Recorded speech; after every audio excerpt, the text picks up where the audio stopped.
कि सोचने से नहीं मिलता तमन्ना का शहर, कि केवल सोचने से नहीं मिलता तमन्ना का शहर, 2 कदम हमें भी उठाने होते हैं। हेलो एवरीवन, दिस इज़ विकास चौपाल और आज हमने उठा लिया है कदम और आज ही के दिन एक नई कोर्स की शुरुआत करने वाले हैं और इस चैनल का यह पहला वीडियो होने वाला है और आज हम एक नई इतिहास रचने वाले हैं, एक नई जर्नी की शुरुआत करने वाले हैं। तो फैला दो इस वीडियो को और आज हम शुरू करने वाले हैं क्लास 10th के ट्रिग्नोमेट्री चैप्टर को। तो आइए शुरू करते हैं। ट्रिग्नोमेट्री, इसका प्रयोग प्राचीन काल में पृथ्वी से सूर्य, तारे और ग्रहों के बीच की दूरियों को मापने के लिए किया जाता था और आज भी इंजीनियरिंग में इंजीनियर्स लोग जब स्पेस क्राफ्ट बनते हैं या मोबाइल डिवाइसेस बनती है या सॉफ्टवेयर बनते हैं, हार्डवेयर बनते हैं, तो उनमें इंजीनियरिंग कैलकुलेशंस होती है जो इतनी बड़ी बड़ी होती है जो उसको त्रिकोणमिति के माध्यम से त्रिकोणमिति की मदद से आसानी से सॉल्व हो जाती है। तो हम लोग ट्रिग्नोमेट्री जो है ग्रीक भाषा के 3 शब्द ट्रीगॉन और मेट्रॉन से मिलकर बना है। ट्री का अर्थ होता है 3 और गॉन का अर्थ होता है कोण या भुजा और मेट्रॉन का अर्थ होता है माप, यानी कि 3 कोण या भुजा की माप, अर्थात हम कह सकते हैं कि त्रिभुज की माप। और त्रिकोणमिति में हम त्रिभुज की भुजाओं और कोणों के बीच संबंधों का अध्ययन करते हैं। तो इसका हम परिभाषा इस तरह से दे सकते हैं कि त्रिकोणमिति गणित की वह शाखा है जिसके अंतर्गत समकोण त्रिभुज की भुजाओं और कोणों के बीच संबंध स्थापित किया जाता है, त्रिकोणमिति कहलाती है समकोण त्रिभुज। और हम लोग जानते हैं कि त्रिभुज में 3 भुजा, 3 कोण और 3 शीर्ष होते हैं और त्रिभुज के तीनों कोणों का योगफल 180 डिग्री होता है। तो यहाँ पे हम लोग समकोण त्रिभुज का परिभाषा ध्यान से सुनिएगा। समकोण त्रिभुज का परिभाषा कि वैसा त्रिभुज जिसका एक कोण समकोण हो यानी कि 90 डिग्री हो तथा शेष 2 कोण न्यून कोण हो, समकोण त्रिभुज कहलाता है। तो चलिए हम देखते हैं कि एक खड़ी रेखा होगा और दूसरा परी रेखा और इसके बीच जो कोण बनेगा यही 90 डिग्री समकोण होगा और ये हम लोग त्रिभुज बना देते हैं। ये हो गया समकोण त्रिभुज, यही हो जाएगा 90 डिग्री और ये है समकोण त्रिभुज। एक कोण तो 90 डिग्री हो जाएगा और शेष ये 2 कोण जो है न्यून कोण होगा। और हम जानते हैं कि त्रिभुज के तीनों कोणों का योगफल 180 डिग्री होता है। तो यहाँ पे 90 डिग्री तो ये अकेले ले लिया, अब इस दोनों को 90 डिग्री में बांटना है। 180 होता है तो 180 में से 90 तो ये अकेले ले लिया और 90 बचा, तो 90 में से अब इस दोनों को बांटना है। तो 45 ले लेगा या फिर कोई 30 लेगा या कोई 60, इस तरह से बांट देंगे हम, ठीक। लेकिन ये दोनों मान जो रहेगा हमेशा 90 डिग्री से कम ही रहेगा, मतलब 90 डिग्री तक रहेगा। ये 60 होगा और ये 30, क्योंकि त्रिभुज के तीनों कोणों का योगफल तो 180 डिग्री होता है, ठीक। अब हम लोग आगे चलते हैं पाइथागोरस प्रमेय। आते हैं हम लोग अब पाइथागोरस थ्योरम पे। पाइथागोरस प्रमेय होता क्या है, ध्यान से सुनिएगा, हम बोल देते हैं पाइथागोरस थ्योरम।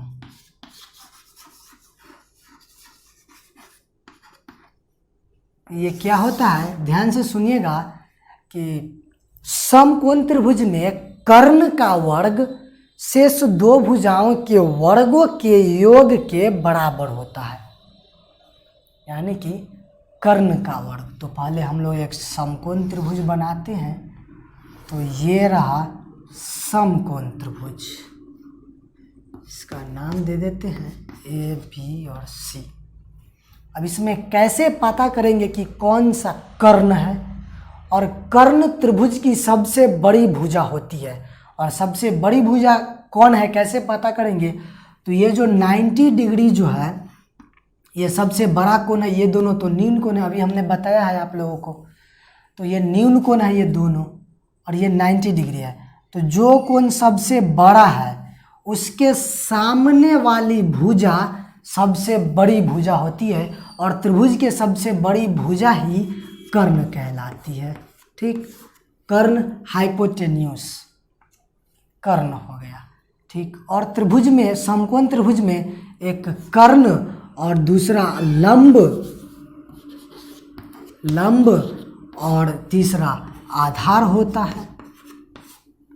ठीक, तो पाइथागोरस प्रमेय होता क्या है कि कर्ण का वर्ग यानी कि इसका होल स्क्वायर शेष दो भुजाओं, तो दो भुजा और क्या होता है समकोण त्रिभुज में, एक लंब होता है और एक कर्ण होता है। तो कर्ण का वर्ग शेष दो भुजाओं के वर्गों के योग के बराबर होता है। तो लंब का स्क्वायर प्लस आधार का स्क्वायर दोनों को जोड़ देंगे, ये हो गया पाइथागोरस थ्योरम, पाइथागोरस प्रमेय। यदि हमको केवल कर्ण निकालना हो तो हम लोग, या तो स्क्वायर है, केवल कर्ण निकालना है तो ये जो स्क्वायर है ये हट जाएगा, तो इधर आके रूट चढ़ेगा। ठीक,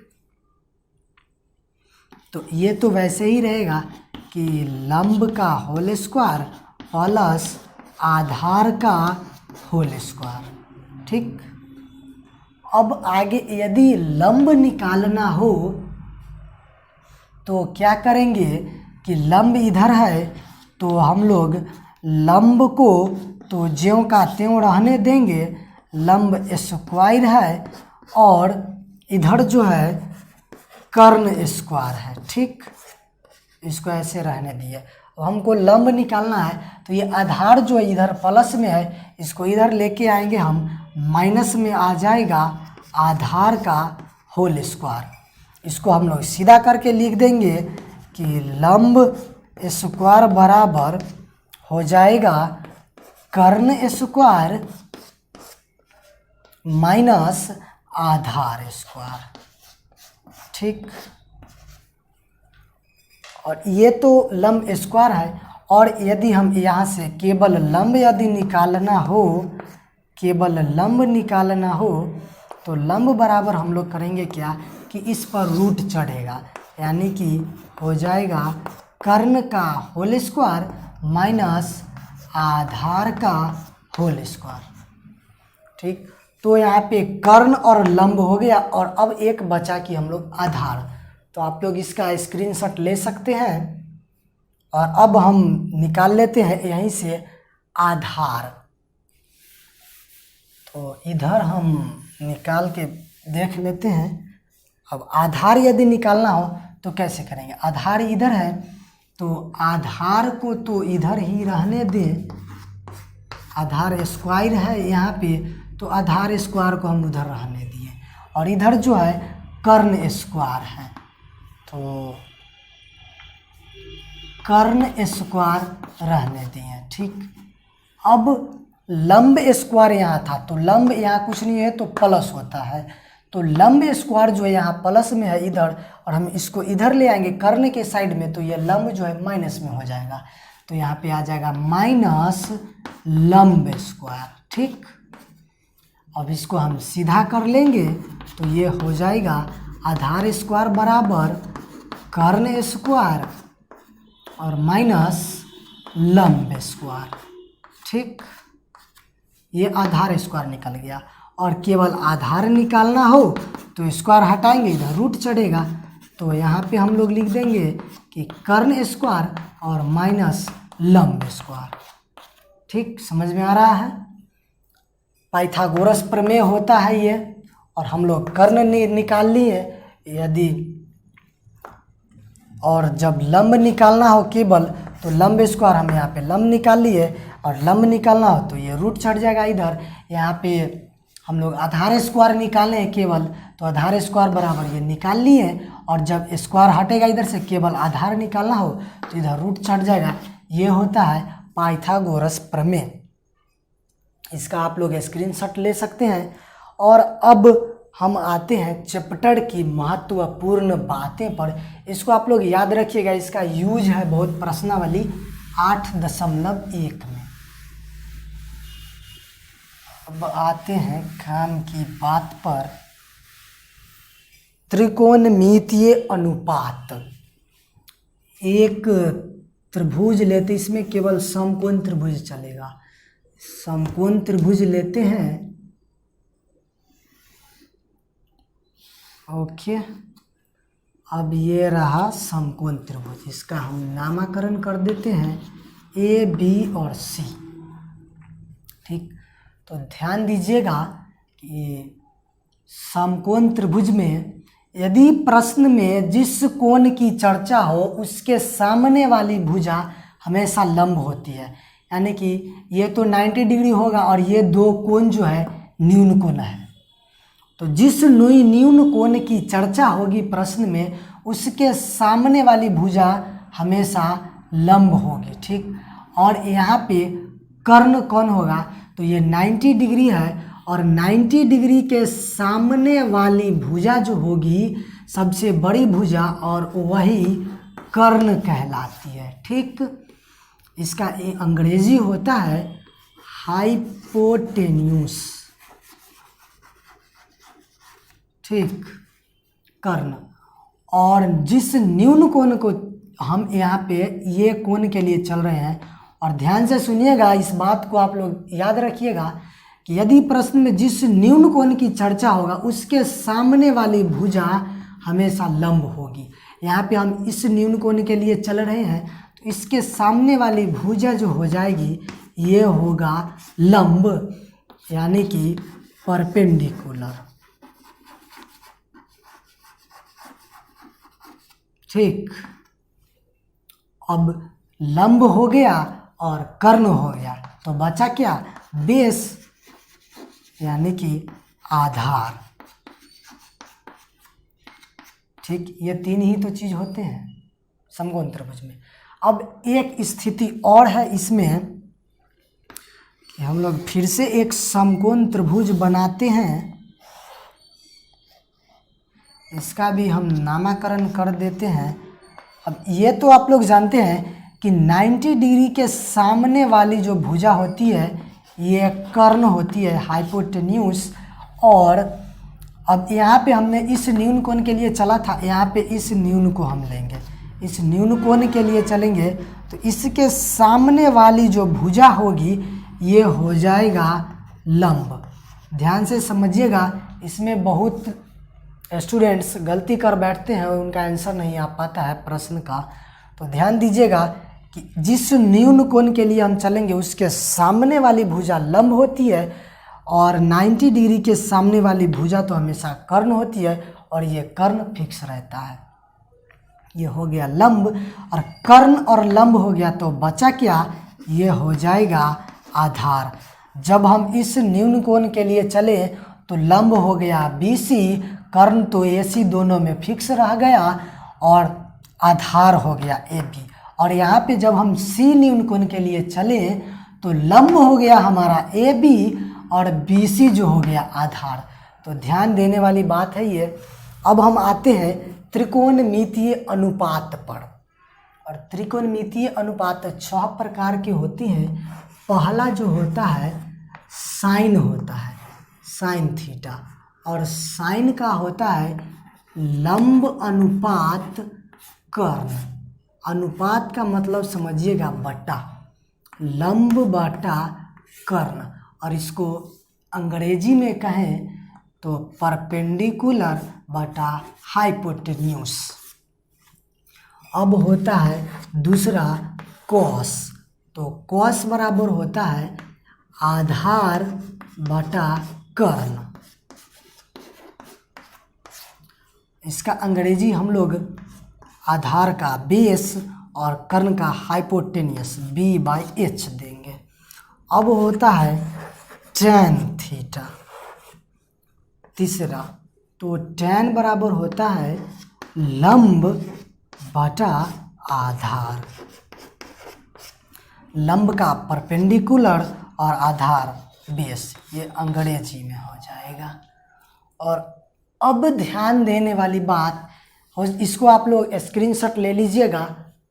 अब हम इसको मिटाते हैं और 6 प्रकार के त्रिकोणमितीय अनुपात होता है। 3 तो हमने लिख दिया, अब 3 और बचे हैं, उसको भी हम लोग समझते हैं। तो आइए इधर हम लोग लिखते हैं कि साइन जो है, साइन का व्युत्क्रम होता है कोसेक, ठीक, यानी कि साइन का उल्टा होता है कोसेक। तो यहाँ पे साइन का लंब बटा कर्ण है, तो कोसेक का जो हो जाएगा उल्टा, इसका उल्टा हो जाएगा, यानी कि इसका h/p हाइपोटेनियस बाई परपेंडिकुलर हो जाएगा, यानी कि कर्ण बटा लंब हो जाएगा, कर्ण बटा लंब हो जाएगा। ओके, तो इसका हो जाएगा h हाइपोटेनियस और बटा परपेंडिकुलर, कर्ण बटा लंब। और ये कोसेक का उल्टा होता है साइन और साइन का उल्टा कोसेक। और ठीक उसी प्रकार कॉस का उल्टा यानी कि व्युत्क्रम होता है सेक, ठीक, और सेक का जो हो जाएगा अनुपात कॉस का उल्टा, इसको उलट देंगे, यानी कि कर्ण बटा आधार हो जाएगा। तो हम लोग लिख देते हैं यहाँ पे कर्ण और बटा आधार हो जाएगा। और अंग्रेजी में कर्ण का होता है हाइपोटेन्यूस और आधार का बेस हो जाएगा, h/b हो जाएगा। इसको हम लोग उलट देंगे और सेक का उल्टा फिर हो जाएगा ये कॉस। अब हम तीसरा चलते हैं टैन के लिए।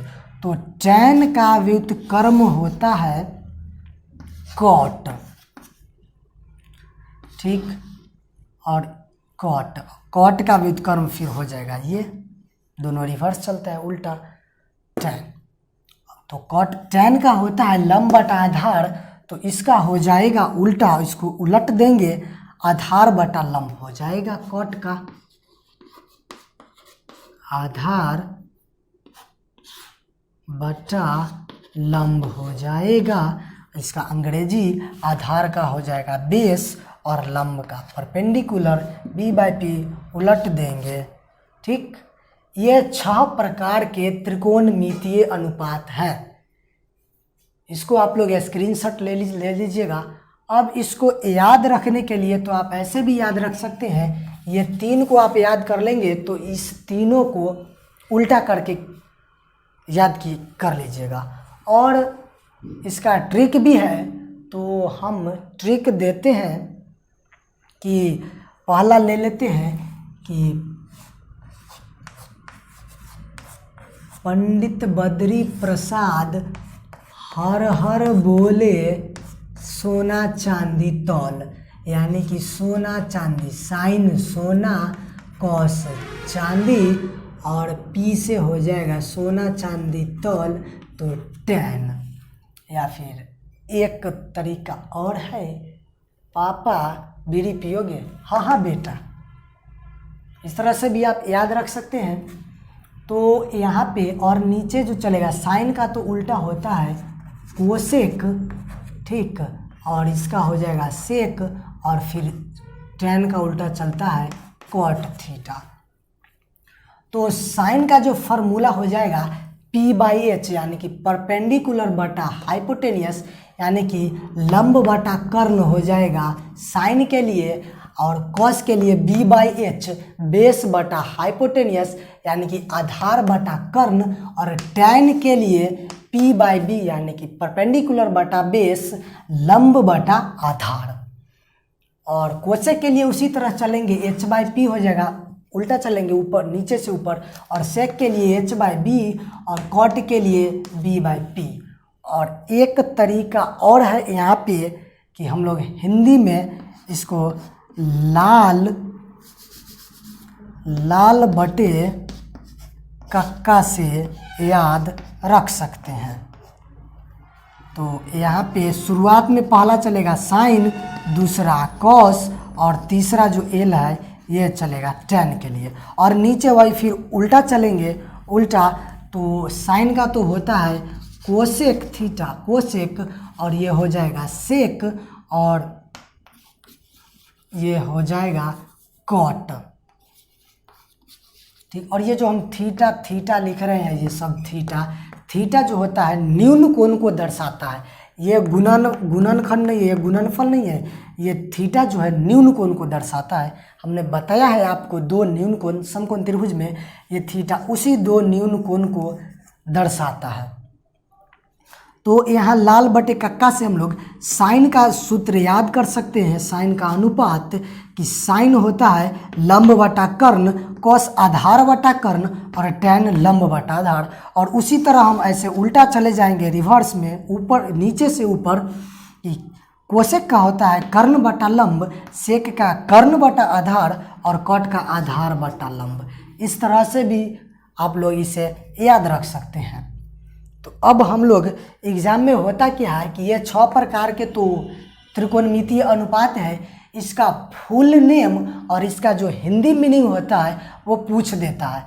तो हम एक चार्ट बना देते हैं इस पूरे का, जिसमें हम फुल नेम, उसका शॉर्ट नेम और हिंदी मीनिंग लिख देते हैं। तो अब हमने यहाँ पे त्रिकोणमितीय अनुपात या निष्पत्तियाँ, ये 6 प्रकार के त्रिकोणमितीय अनुपात होता है, जिसको हमने लिख दिया है फुल नेम, शॉर्ट नेम और इसका हिंदी मीनिंग।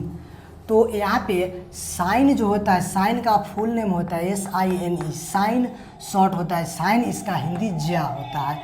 उसी तरह कॉस का होता है कोसाइन, COSINE, कॉस, इसका हिंदी मीनिंग होता है कोज्या।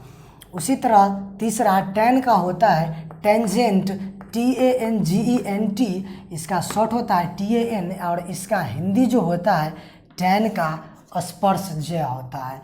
उसी तरह कोसेकेंट, COSECANT, इसका शॉर्ट होता है कोसेक, और इसकी हिंदी मीनिंग होती है व्युज्या। और सेकेंट, SECANT, इसका शॉर्ट, सेकेंट, इसका शॉर्ट होता है सेक, और इसका हिंदी मीनिंग व्यू कोज्या होता है। और कॉटेंजेंट, COTANGENT, कॉटेंजेंट जो होता है कॉट का फुल नेम है। तो कॉटेंजेंट का शॉर्ट होता है कॉट, और कॉट का हिंदी होता है कोटि स्पर्श जया। ठीक है, आप लोग इसका स्क्रीनशॉट ले लेंगे, और इसके बाद स्क्रीनशॉट ले लीजिएगा। इसके बाद एक और बात है इस चैप्टर में ध्यान देने वाली, जिसको हम अब लिखते हैं, इसका स्क्रीनशॉट ले लें आप लोग। अब इसको हम मिटाते हैं, और कुछ बातें और है उसको लिखते हैं कि यदि यहाँ पे लिखा हुआ आता था कि यदि साइन थीटा हो या साइन ए है, तो ये थीटा जो है और ये ए साइन का गुणनफल नहीं है, ध्यान दीजिएगा, साइन का ये गुणनफल नहीं है। ये जो थीटा जो है और ये ए जो है, ये न्यून कोण, ये जो है न्यून कोण को दर्शाता है। ठीक, ये थीटा और ए न्यून कोण को दर्शाता है, यह गुणनफल नहीं है। और यदि लिखा हुआ रहे साइन ए का होल स्क्वायर, तो इसको हम ऐसे साइन स्क्वायर ए लिखेंगे। यदि कॉस ए का होल स्क्वायर है तो इसको हम लोग कॉस स्क्वायर ए लिख सकते हैं। यदि साइन ए का होल क्यू रहे तो इसको हम लोग साइन क्यू ए लिख सकते हैं। ठीक, उसी प्रकार कॉस ए का होल क्यू रहे तो हम लोग कॉस क्यू ए लिख सकते हैं। ठीक, और एक बात और कि अगर यहाँ पे लिखा हुआ आ जाए कि साइन इनवर्स ए, ऐसे साइन इनवर्स ए, तो इसको हम साइन ए नहीं, साइन का होल इनवर्स यदि आ जाए लिखा हुआ साइन ए का होल इनवर्स, तो इसको हम लोग लिखेंगे, ऐसे नहीं लिख देंगे कि साइन इनवर्स ए, ये नहीं लिखेंगे, ये गलत हो जाएगा। इसको हम ऊपर लिख देते हैं सही से कि यदि रहेगा कि साइन ए का होल इन्वर्स, तो इसको हम जैसे इस सब को लिखे स्क्वायर करके क्यू करके, उसी तरह हम लोग यहाँ पे साइन इन्वर्स ए नहीं लिख देंगे, ये रॉन्ग गलत हो जाएगा। ठीक, तो हम ऐसे इसको लिखेंगे, साइन इन्वर्स ए है तो साइन यहाँ पे इन्वर्स है, साइन ए का होल पावर इन्वर्स है, तो इसको हम लोग इस तरह से लिखेंगे 1 और बटा में लेके जाएंगे साइन ए, ये सही होगा और ये रॉन्ग होगा। ठीक, इसको नहीं लिखना है, ऐसे लिखना है। जब ये बटा में इसको हम लोग ऊपर लेके जाते हैं तब होगा साइन इन्वर्स 1। बस इतना ही इंट्रोडक्शन था इस चैप्टर का, और इसका हम प्रश्नावली 8.1 अगले क्लास में स्टार्ट करेंगे। तो और जिस चैप्टर में आपको प्रॉब्लम है उसे कमेंट कीजिए। तब तक के लिए जय हिंद, और हाँ, चैनल को सब्सक्राइब कीजिए।